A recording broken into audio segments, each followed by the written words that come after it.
pasado con el profesor Alonso Rodríguez, con una cátedra de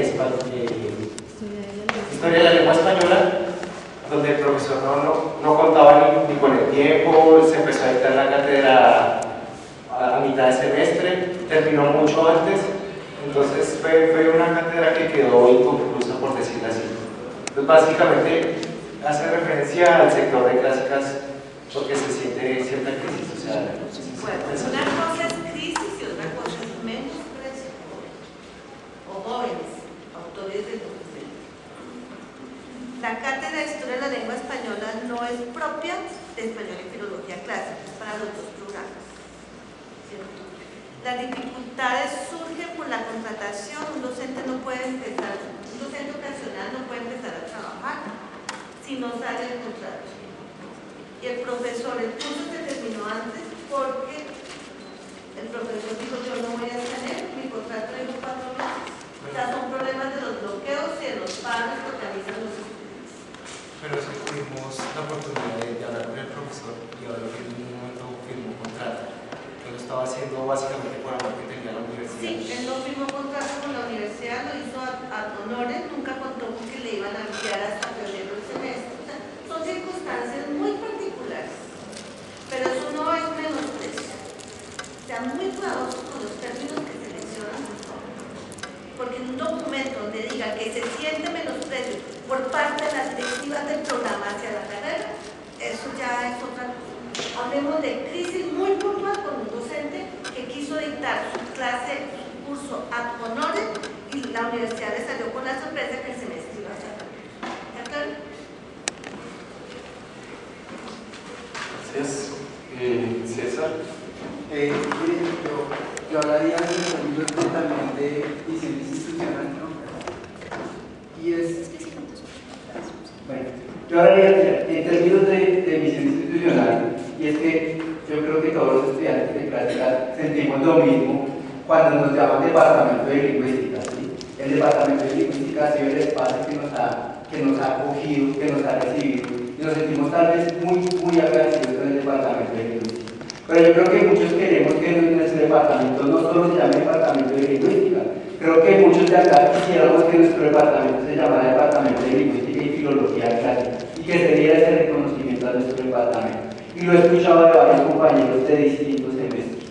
Entonces, pues, sí me parece que entre la visión institucional debería estar el cambiar el nombre de nuestro departamento, donde nos sintamos nosotros los estudiantes de clásicas incluidos, que el nombre de nuestra carrera esté incluido en una de las unidades básicas. Eso es más que todo la cuestión.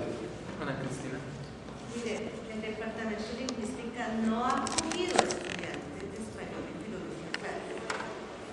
En el seno del departamento de lingüística surgió el plan de estudios de español y filología clásica.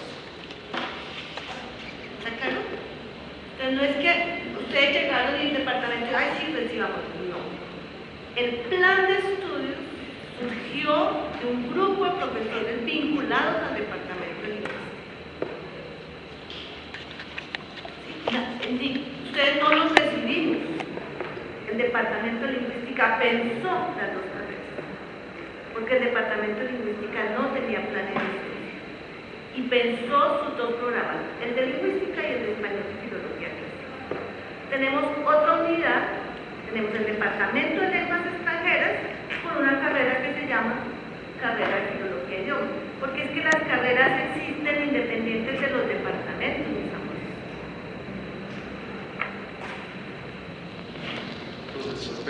Muchas gracias. No se consigue un departamento de lingüística si no tiene conocimiento de la historia del lenguaje, por favor. Es algo sumamente importante. Los que han legislado acerca de eso, no sé lo que han dejado, hombre, las raíces, las bases fundamentales de un departamento de lingüística. Ahí está en la filología clásica. Eso es sumamente importante. Nadie puede desconocer eso. ¿Alguna otra opinión? Espera un momento.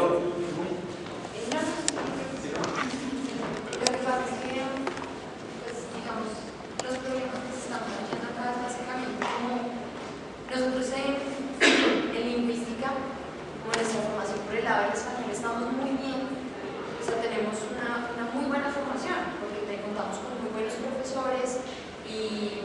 los que quieren ir por el lado del español únicamente, los que tienen sus requisitos básicos en el campo de las clásicas, por el lado del español contamos con muy buen apoyo en la planta docente, hay grupos de investigación en la parte del español, se presentan muchas oportunidades a nivel de español para nosotros. Si nos ponemos a ver nuestra formación en clásicas, para los que nos hemos metido como por esa línea de las clásicas, contamos con muy buenos profesores, pero resulta ser que son ocasionales. Yo entiendo que sea la profesora de Amparo, pero digamos, William, Oscar, Paula, Sebastián han sido nuestros profesores que nos han formado en el área de las clásicas y son muy buenos porque no podemos decir que no, pero ¿por qué no? O sea, ahí cuando se ve como el lado de las clásicas como opacado, ¿por qué no te contar con el mismo rendimiento que tenemos en lingüística, en la formación de lingüística? ¿Por qué no que el departamento nos apoye en esa formación de clásicas? Pues son las falencias que hemos ido presentando, que se presentaron en los egresados, que presentaron los estudiantes, que sería, bueno, apóyennos en la investigación, apoyen a nuestros profesores, porque sí, ok, muchas veces hace como por amor a la causa, pero un profesor no vive por amor a la causa. O sea, un profesor también tiene sus gastos, su familia, sus cosas. Entonces, el hecho de que nuestros maestros, nuestros docentes ocasionales tengan 2 o 3 trabajos, eso pues nos dan una calidad muy buena, pero igual, si tuvieran una buena, como una apoyo aquí desde el departamento, nuestros profesores de clásicas, pues sería más fácil para nosotros, posiblemente se podrían abrir más campos para la investigación, para la formación de clásicas, para los que queremos no solo por el lado de clásicas. Y pues eso sería como lo que se ve en comparación con el lado de lingüística, eso sería como la falencia. Y si a la verdad de pronto de menosprecio es como que se tiene muy fuerte lingüística, pero se tiene flojito es clásica, eso sería como que no olviden también que nosotros nos formamos como filólogos clásicos y hay quienes no nos queremos ir por el español, hay quienes nos queremos ir por el lado de investigación en clásicas, de docencia en clásicas, y un ejemplo claro de eso es que ahorita no contamos con la profesora que hace didácticas, que oferta didáctica de las lenguas clásicas, y sería también interesante que si la profesora no está, pudiera suplirnos como ese vacío para los que queremos también pues, formarnos como docentes en esas clásicas. Voy a hacer algo que no quería hacer, pero me va a permitir responder un poco la inquietud. Digamos que en general uno percibe cierta razón en lo que estás afirmando, se observa cierta fortaleza del componente de lingüística en el departamento y una evidente debilidad del componente de lenguas clásicas. Sin embargo, hay 2 factores que hacen parte de la naturaleza de nuestro ejercicio que acentúan esa crisis y que tú debes tener en cuenta, y en general todos debemos tener en cuenta. Primero, nuestra carrera es única en el país, ¿sí? Eso significa que la cantidad de egresados y la cantidad de personas que tienen el conocimiento, que tienen las competencias para asumir una cátedra en estas áreas pues es bastante limitada. Segundo, nuestra universidad es una universidad pública, ¿sí? Eso significa que las transformaciones, entre otras cosas, toman bastante tiempo para fraguarse.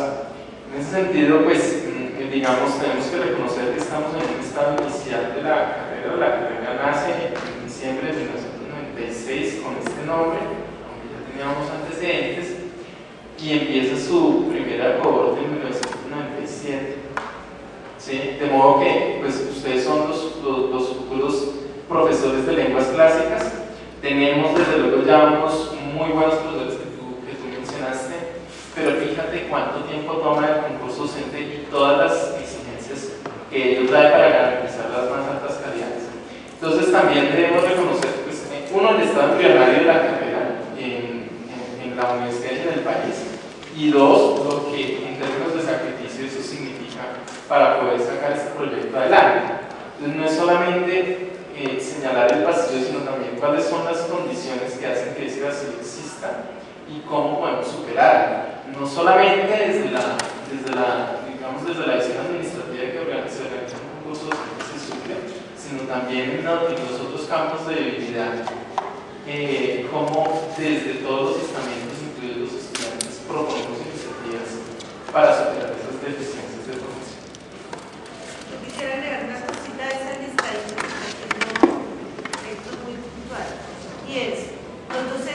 programa no son solamente los de latín y griego. Es decir, el programa tiene docentes incluso en otros departamentos. El departamento de literatura apoya todo el componente de formación en literatura. El departamento de historia apoya la formación en historia, en Colombia, no sé qué más. Es decir, no es que no tenga docentes en el programa. El programa tiene una debilidad en el número de docentes de griego y latín, ¿cierto? Pero no tiene debilidad en todas las áreas. Creo que eso sería un tercer elemento a considerar en esto que está enumerando. Hay que agregar que bueno, también podemos tener profesores extranjeros que tienen una buena formación en estas áreas, pero cuya contratación no es atractiva en los términos en los que podemos hacer una. Entonces es muy complejo y por eso las transformaciones en una universidad pública como esta pues toman tiempo y debemos también pues, reconocer esta situación. No, es la debilidad del número de profesores de planta en el área de cosas no se le puede sacar al departamento de la que tiene que ver con las condiciones históricas que estamos viendo en este momento y con las condiciones de contratación que se impusieron desde la reforma universitaria, o sea, desde el nuevo estatuto para la universidad y para la contratación de profesores. No es responsabilidad del departamento, sino de las condiciones que está ofreciendo la universidad en este momento. Pero perdón, es que me perdí una parte. No, perfecto, me estaba planteando, estaban hablando que la fuerza en la lingüística, en el campo de la lingüística, la debilidad en la parte de lenguas clásicas. Entonces, pues, que las debilidades yo creo que se ve como que nosotros como estudiantes de español y bibliografía clásica lo que vemos, y que pues sí, es evidente que el departamento puede ser una parte, pero también pues, es una entidad, depende de la facultad, de la universidad, del gobierno, entonces es un proceso lento. A lo que iba yo era que, digamos, lo de los profesores es que estamos muy bien formados en lingüística, tenemos profesores que los profesores están en muy buenas condiciones, hablando en términos económicos, y cuando nos vamos al lado de clásicas, pues ahí se encuentran problemas. Entonces, que es como lo de la contratación que tú estabas hablando ahorita, que estos profes, digamos, no podemos hacer investigación porque si a ellos les pagan, digamos, sus cátedras y tienen otros trabajos en otros lados, pues hacer investigación resulta difícil porque si es con ellos, pues resulta complicado porque no se tienen las condiciones ni para ellos ni para nuestros profesores. Los particulares no pueden hacer investigación pago y los profesores de cátedra solamente 016, solamente dirección exclusiva. Y en 035 pueden hacer los profesores de medio tiempo y profesores de tiempo completo. Y hay un parágrafo en el 016 que permite que los docentes de cátedra con título de doctorado puedan, con una excepción, tener actividades de investigación. Entonces, LinkedIn. No superen más del 20% de sus actividades, de su tiempo de dedicación a la universidad. LinkedIn, luego tú, luego César. Sí, ha habido 2 o 3 concursos para clásicas que se declararon desiertos porque desafortunadamente hasta ahora nuestros egresados han ido creciendo intelectualmente y creciendo en su preparación para poder asumir digamos, los cargos de profesores de clase. De manera que eso es una de las cosas que tenemos. Para nosotros era tristísimo ver que esos concursos se declaraban desiertos porque no había con quién. No había con quién.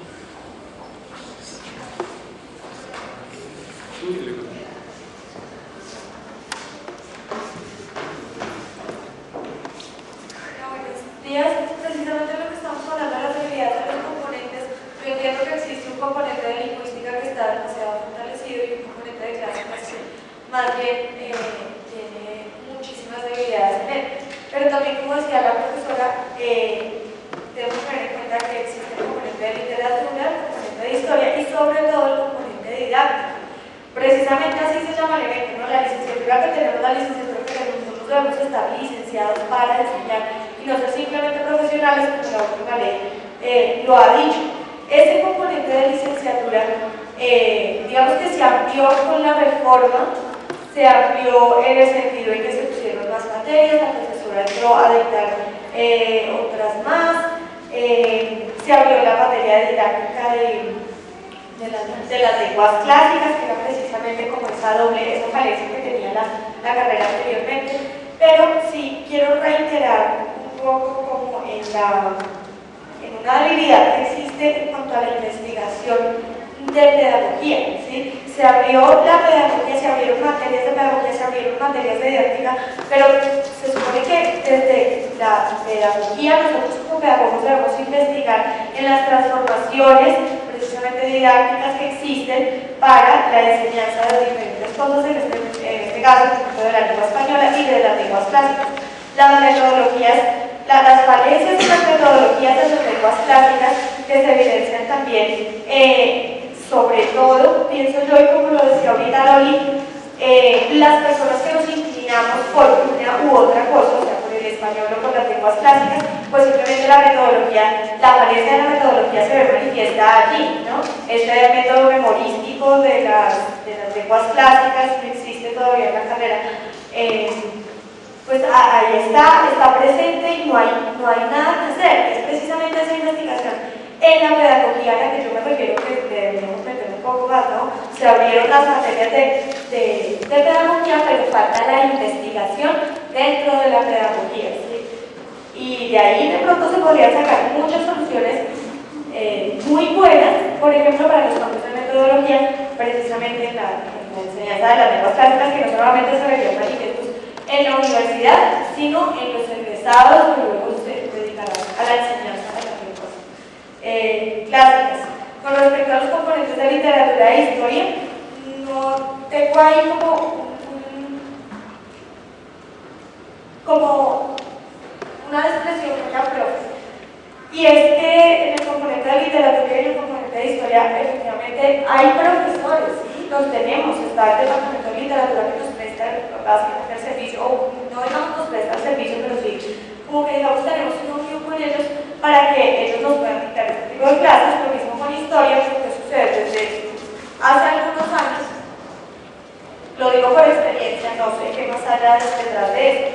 Los profesores que han dictado el componente de literatura y el componente de historia son profesores de maestría que realmente no tienen, primero, ese componente didáctico del que les estoy hablando, y segundo, por ejemplo, se ve una leve oposición o discusión con diferentes objetivos del español y la filología clásica. Entonces, ¿qué sucede? Exactamente en el de historia del semestre pasado era un egresado de historia que estaba estudiando la maestría de literatura. Entonces son de esas, digamos, personas que aún están en un choque de disciplinas, que aún están en un choque de disciplinas y que no saben si lo literario predomina más que lo histórico o lo histórico más que lo literario. Se comienza a volver esta materia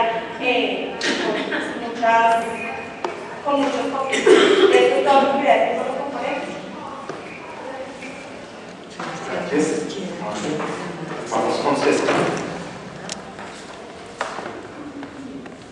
Bueno, yo rescato mucho en nuestra carrera, que es una carrera que tiene buenos componentes, ¿sí? O sea, es una carrera que nos permite tener diferentes visiones, diferentes profesionales, ¿sí?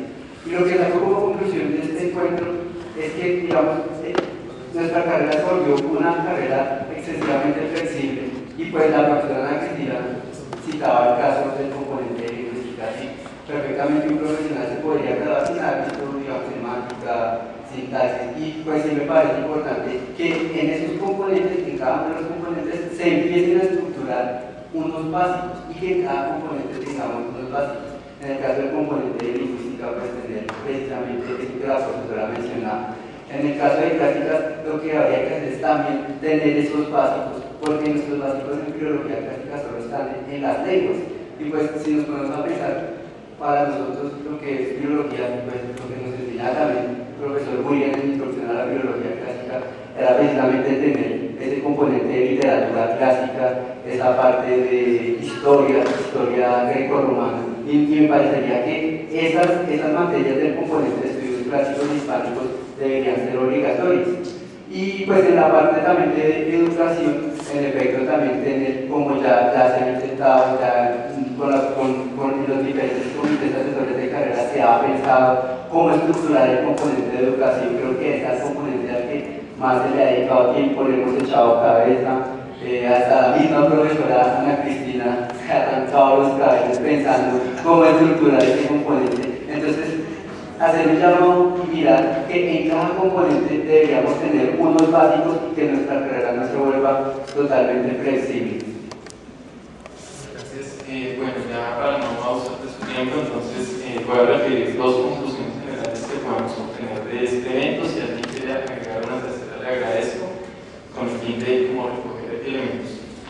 Una primera conclusión que yo considero importante es señalar que debemos lograr un buen balance entre los distintos componentes de la carrera, tanto en lo que tiene que ver con los contenidos, metodologías y sistemas de evaluación, como con lo que tiene que ver con la docencia, señalando y reconociendo eso sí las limitaciones que tenemos en lo que tiene que ver con contratación de profesores, que además se me olvidó señalar un factor, y es que nuestra planta docente está congelada, lo que significa que no podemos contratar profesores. Es decir, tú no puedes en este momento decir vamos a crear un punto para contratar a un profesor, sino que crudamente lo podemos decir así: debemos esperar a que un profesor o muera o se pensione o renuncie para poder hacer una contratación de ese estilo. Por lo tanto, esas ideas no son muy factibles, ¿no?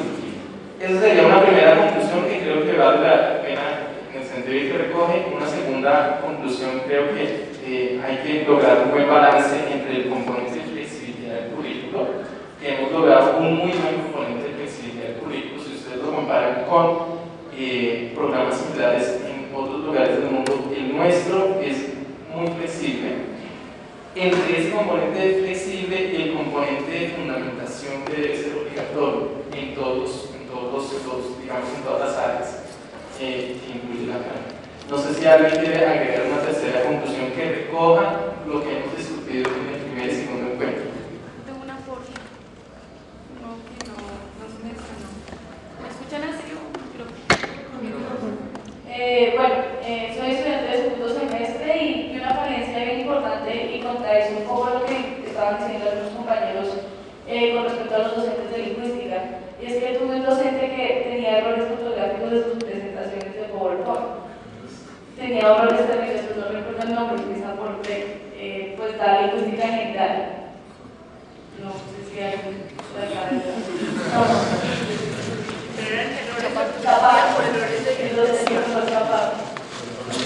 Podrían ser de dictación, ¿no? Podrían no, pero no, porque ya se han llamado atención y no era de dictación.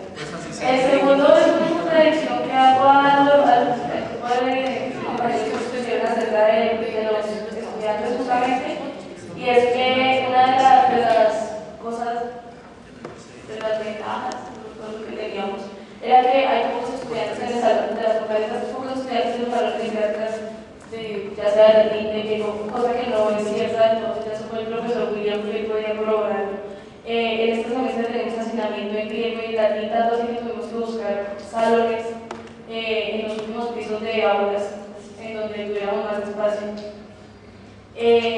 Otra cosa, con respecto a la bibliografía, sí es cierto, hay bastante bibliografía, pero creo que el problema aquí es que nos informan desde los docentes hacia los estudiantes en dónde se puede encontrar este tipo de bibliografía. Y ya para terminar, una conclusión que saco de esto es que hay un poco de desorden. Considero que deberíamos ser más justos sí con el tiempo, y también alguien de una relatoría por las discusiones que se arman acá. Me parece muy importante. Gracias. Solo te paso una pequeñita lástima que se haya ido William. No ha habido hacinamiento desde la dirección del programa. Los profesores William y el profesor Sebastián han decidido que ellos abren sus grupos una vez ya inicia el semestre, y entonces nos ponen en aprietos de buscar un salón, pero ha sido decisión de los titulares Ya al respecto se va a discutir eso en el comité asesor de carrera, hasta qué punto un docente puede decir yo recibo 40 en mi curso, búsquenme salón para 40. Cuando ha sido la tradición que esos cursos de griego y latín se conservan, como todo curso que implica el aprendizaje de una lengua extranjera, cursos que se manejan con 20, 25 estudiantes. Y ellos han optado porque yo recibo hasta 40, entonces búsquenme salón para 40. Qué lástima que se haya ido William y no haya escuchado esa observación. Y a propósito de lo mismo que acaba de decir Cristina, aprovecho para decir que los profesores de planta, ocasionales, auxiliares, quien sea, ni la dirección siquiera de los departamentos y de la carrera tiene la posibilidad de cambiar el horario de su admita. ¿De acuerdo? O sea, yo no puedo dictar clases sino los lunes y los miércoles de 9 a 11, de malas, profesor. El curso está programado los martes y los jueves de 10 a 12. Entonces, renuncia al curso. Pero los profesores, nadie en esta universidad puede cambiar el horario a su gusto. Entonces, lo digo por favor para que lo tengan presente. Pero yo entiendo la posición de la universidad, pero no se trata de tampoco de malas profesores, porque los profesores también disponen de cierto tiempo y se debe dialogar. Mira, me da pena contigo. Resulta que nosotros hacemos la programación muy temprano. Exacto. Muy temprano. Y nosotros le decimos a los profesores desde muy temprano, este es su horario. Luego, en ese orden de ideas, yo no consigo que un profesor que 3 semanas después hace un contrato con otra universidad cambie el horario de la Universidad Nacional porque es que en la otra universidad le va mejor. Entonces, eso no me parece a mí responsable ni honesto. Pero si se tiene en cuenta a los profesores, no como usted está diciendo, como no, yo pongo el horario. A ver, no, es que no me entendiste bien entonces, César, o yo no me expliqué bien. Lo que estoy diciendo es que una vez que el semestre comience, los profesores no pueden cambiar el horario. No pueden, ¿sí? No deben cambiar el horario, porque es que entre otras cosas vienen todos los problemas que ustedes mismos están diciendo. A mí me llegaron allá unos estudiantes a decirme que qué hacían, que era que no tenían salón porque nosotros no les habíamos programado. ¿Cómo así que no les habíamos programado? No, es que el profesor cambió la hora de clase. ¿Por qué la cambió? ¿Sí? Yo quiero hacer otra... César, vamos a hacer el cierre en este momento porque ya nos pasamos del tiempo. Yo le pido un tablo una cosita como estudiante para los estudiantes. Estoy en trabajo de grado. La cantidad de gente que hay debería hacernos pensar en que cada uno de ustedes y yo misma me comprometo a traer compañeros. Creo que es una discusión un poco árida si no traemos a nuestros compañeros. Le decía al profesor Cruz que sería bueno comunicar por Facebook a la gente, se le ubica mucho más fácil así que en el colegio. Sí, muchas gracias. Bueno, muchas gracias. Muy amable por tu sugerencia. Vamos a cerrar en este momento el evento. Solamente quiero hacer un listado de las tareas que tenemos pendientes. Les recomiendo ir a la página de autoevaluación del programa, hacer la lectura del documento de informe de acreditación externa de pares académicos, que fue el informe de acreditación anterior. La idea es que vamos a trabajar en el próximo encuentro con ese documento.